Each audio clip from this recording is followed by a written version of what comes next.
Halo Sobat Football Lovers, kembali lagi di channel Bal News 2. Nah, kali ini di channel ini kami membahas berita seputar olahraga sepak bola. Dari mulai berita timnas Indonesia, informasi Liga Indonesia, informasi Liga seputar internasional.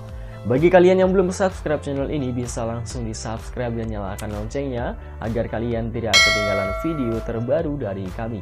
Baiklah, langsung saja kita masuk ke video pembahasannya. Victor Detan jadi pembeda skuad muda Garuda bungkam keraguan. Kejutan taktik STY buat Myanmar tersungkur di kandang sendiri. Sintayong pamerkan fokus di kualifikasi Piala Dunia 2026. Tom Haye ancam tinggalkan Almer City. Post like di bawah, lanjut simak informasi selengkapnya sebagai berikut.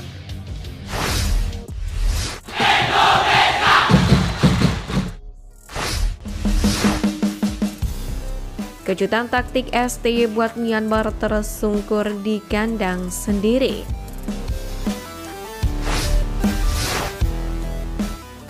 Kejutan terjadi di laga perdana grup B Piala AFF 2024, di mana skuad muda timnas Indonesia berhasil membungkam tuan rumah Myanmar dengan skor 1-0.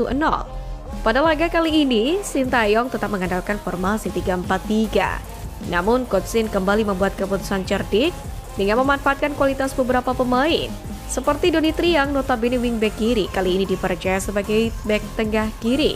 Sadadin Faris yang sempat cedera lama mendapatkan kepercayaan menjadi tandem Arkan Fikri di lini tengah. Lalu Arkan Kakak mendapatkan debut di timnas senior yang menjadikannya sebagai debutan termuda skuad Garuda. Dan juga Marcelino yang kembali dipasang sebagai pemain free role untuk membantu lini serang dan lini tengah. Menariknya, Sintayong bahkan mencadangkan Asnawi Mangkualam dan juga Rafael Struijk yang baru juga bergabung. Sementara nama-nama beken seperti Ronaldo Kuate dan Victor Detan juga belum mendapatkan kesempatan sebagai starter. Di babak pertama, skuad Garuda sendiri langsung tampil menekan dengan Marcelino sebagai aktor utama. Namun tampak kurang chemistry masih menjadi kendala utama skuad asuhan Sintayong. Hal itu pun juga berdampak pada pasukan Myanmar yang kerap melancarkan serangan hingga berbuah beberapa peluang berbahaya. Drama sempat terjadi ketika Myanmar melakukan banyak pelanggaran keras hingga berbuah kartu kuning. Salah satunya terjadi pada menit ke-35 ketika pemain Myanmar mengangkat kaki terlalu tinggi hingga mengenai wajah Arkan Kakak. Sayangnya, wasit hanya mengganjar kartu kuning. Lalu pada babak kedua, perubahan terjadi ketika Sintayong memasukkan beberapa pemain kunci seperti Asnawi, Victor Detan, dan Rafael Struijk. Skuad Garuda tampil lebih baik dengan skema bertahan dan menyerang yang lebih terorganisir. Puncaknya ketika Asnawi berhasil menjadi aktor gol ke gawang Myanmar meski terhitung on goal. Hingga babak kedua usai skor 1-0 pun tidak berubah, kemenangan atas Myanmar menjadi modal positif bagi skuad Merah Putih, yakni untuk menatap laga kedua kontra Laos di Stadion Manahan, Solo.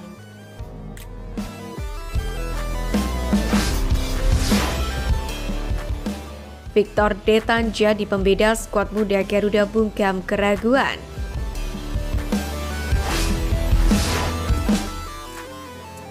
Kemenangan timnas Indonesia kontra Myanmar menjadi panggung tersendiri bagi para talenta muda tanah air.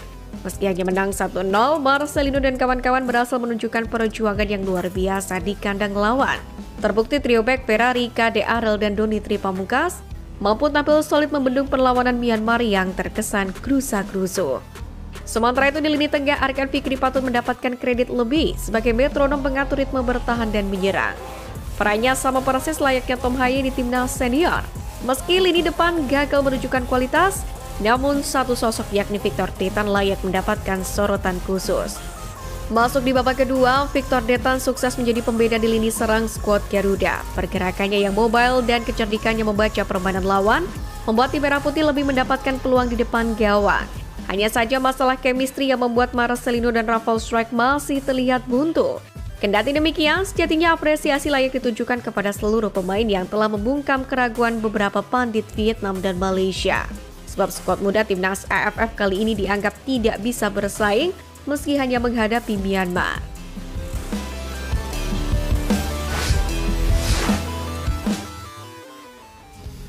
Sintayong pamerkan fokus di kualifikasi Piala Dunia 2026.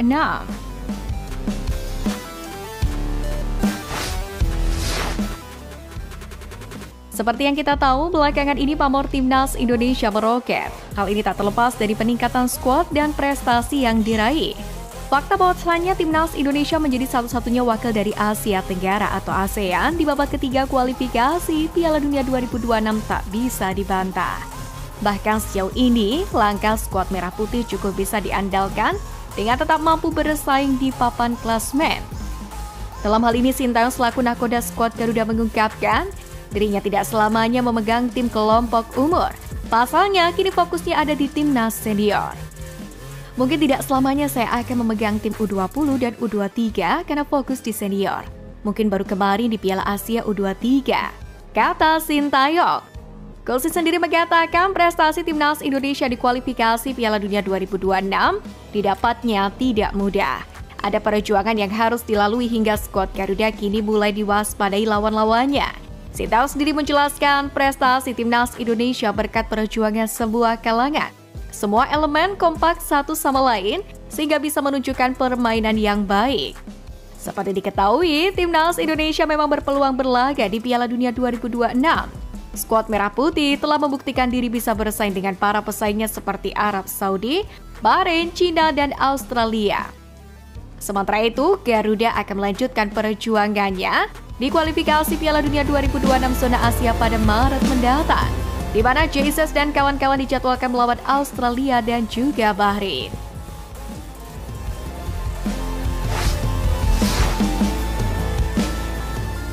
Tom Haye ancam tinggalkan Almere City.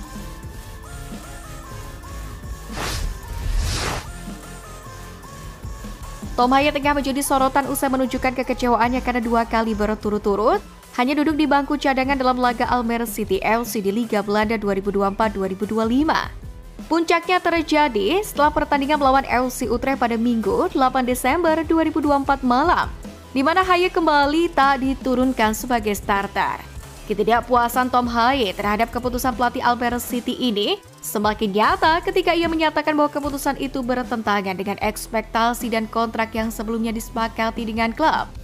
Menurut Haye, situasi seperti ini tidak sesuai dengan alasan kedatangannya ke Almere City pada awal musim.